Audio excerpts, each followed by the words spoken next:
Water and Sanitation Department is going to be sending bulk water to Gauteng. That's to deal with the current water shortages affecting a number of municipalities in the province. Minister Senzo Mchunu met with Randwater, 3 Gauteng metros and representatives from local municipalities to understand the current water crisis. Mchunu has committed to temporarily increasing bulk water allocation to Randwater. Now, it's hoped the emergency relief will help struggling municipalities dealing with water restrictions and shortages. Well, I'm joined now by Professor Mike Muller, professional engineer and visiting professor at Wits School of Governance. He's also, of course, a former Department of Water DG. Prof, thank you so much for joining us. So I wonder if perhaps you can explain something to me. For the past few weeks in Gauteng, we've been told that the problem is not a lack of water because our dams are full. It's a combination of high consumption due to the heat wave, load shedding, not enough reservoirs to hold the water. Can you explain then today's decision that they're going to be releasing more bulk water? We don't need more water, we just need water getting to us more quickly. What am I missing here? Sally, yes, I think your confusion is justified and people haven't been entirely, let's call it transparent about this. The fact is that Randwater has a license and they've got permission to take a certain amount of water out of the Vaal River system. That's the Vaal Dam and all the other big dams. They can take a certain amount every year. And they work that out as to how much can we take out per day. And what they've been worrying about is that the consumption in Gauteng, not just Joburg, but all the metros and municipalities of Gauteng, the consumption has been substantially about, I think about 20% more than the average that they're actually allowed to take. And they decided they were not really able to increase that flow, given so much was flowing out. They were way over their license limit. And they, I think unilaterally said, the only way we can do this is to cut back what we've been sending to some of the cities, and that's actually aggravated the shortage.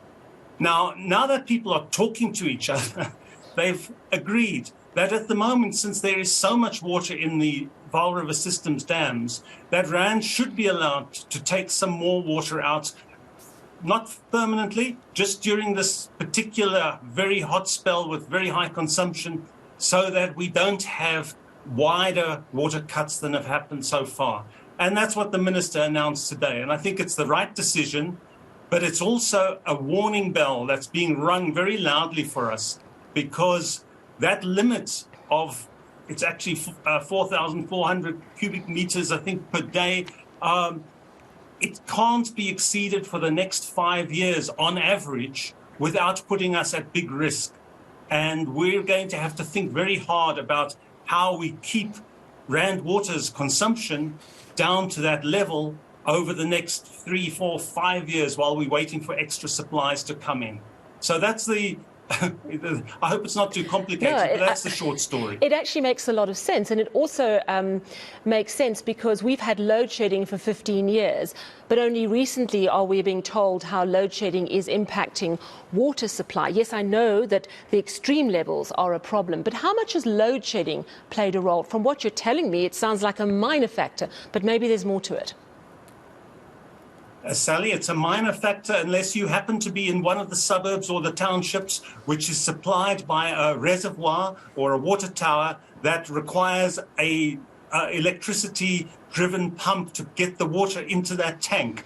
And then you know all about it. So I think there are plenty of places around Gauteng where load shedding has affected not the whole system, but little local systems, a reservoir in Hurst Hill or somewhere like that.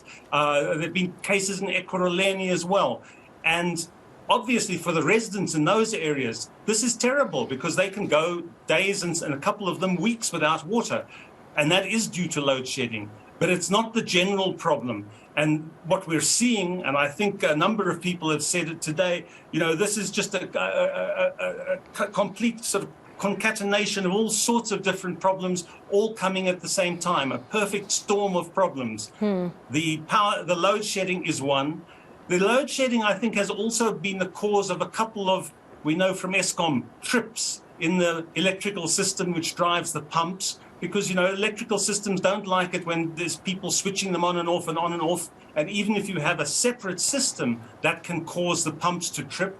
And I think Randwater has had some problems with that as well, which has aggravated the situation. So load shedding has contributed, but underlying this, we've actually had water that we could have put into the system, which people were nervous to take out. And now there's been a political decision guided by the technicians that says we can do this for a couple of weeks. So let's hope that the situation improves. And I'm also looking out the window all the time. It's got to rain before the end of October. From your lips to God's ears, because really, if it doesn't rain soon, I'm going to go stark raving mad. I do see we've got a 60% chance in Johannesburg tomorrow. You mentioned earlier that it seems, there are lots of factors. Maintenance is a problem. Not enough reservoirs to service the many people that are flooding into the big metros, load shedding, high consumption, which is obviously the heat wave, but also we're using too much water. There's probably too many people here.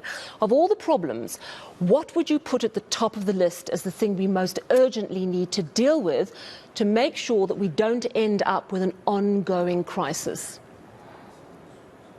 That's always difficult. The urgent things for many people are, can we please have water in the taps tomorrow? I think we should be worried about getting into a situation like Cape Town did, where they didn't pay enough attention to the long term, and then they had a drought, and we all know, how they had to scramble to keep going during that drought, the so-called day zero drought. Now, in Gauteng, I think we're lucky. We've got quite a lot of inefficiencies in the system. And over the next 5 years, we're going to have to use water more and more efficiently.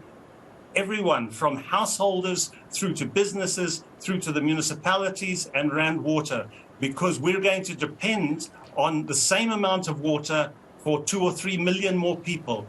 So I'd like to think that what this is going to have been is a big wake-up call saying we really better start taking water seriously, fixing the leaks, getting the billing systems working so people don't waste water. If we put restrictions, hammering the people who we see hosing down gardens and driveways in the morning, and really start cutting back on our water use. Because that way, in 5 years' time, when the Lesotho Highlands Phase 2 dams come in, we will have got through the risky period. And I'd like to think that this water room that's being set up by the department will be looking not just about how to coordinate between each other. They must start reporting to the public. How are we doing this month in this suburb? How are we doing this week in that city? And then perhaps people will begin to realize we've all got to work on this together. How close to a really serious crisis are we? Because if you compare us to what happened at Eskom, for many, many years there were warning signs that the right things were not being done to secure our power grid. Are you seeing a similar problem in water supply and the way it's being managed? And if so, how close are we to really serious ongoing trouble? Well, unlike Eskom, we can't control the supply of bulk water and how it varies. That comes out of the sky, and it's higher forces that decide it. We should actually have had these Lesotho dams built and supplying us already. We've been very lucky that this year we've got more water in the dams in October than I think we've ever had before. So, those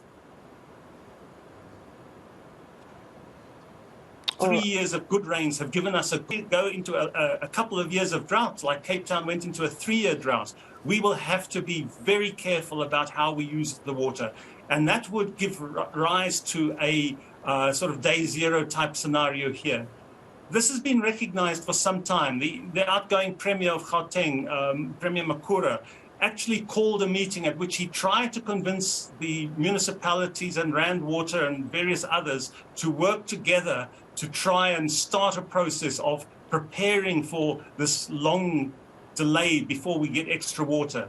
The trouble was a lot of the municipalities didn't even pitch up, let alone do what they were asked to do. And we're really going to have more discipline and more organization to make sure we don't end up in a Cape Town style day zero. I'm a Joburger. I don't want to imitate Cape Town. We'll show them how to do it, how to avoid the problem rather than how to manage it after it happens. That's what we should be aiming for.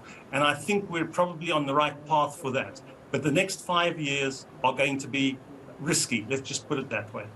5 risky years ahead of us. Professor Mike Muller, thank you so much for your time. And it strikes me that perhaps in South Africa we're so used to dealing with a crisis that we don't know what to do when we're told we've got 5 years, but manage it now to avoid a crisis. And these are important warnings, and let's hope that we do take heed. I want to thank you so much for your time this evening. That was Professor Mike Muller, professional engineer and visiting professor at Wits School of Governance. He's also a former Department of Water DG.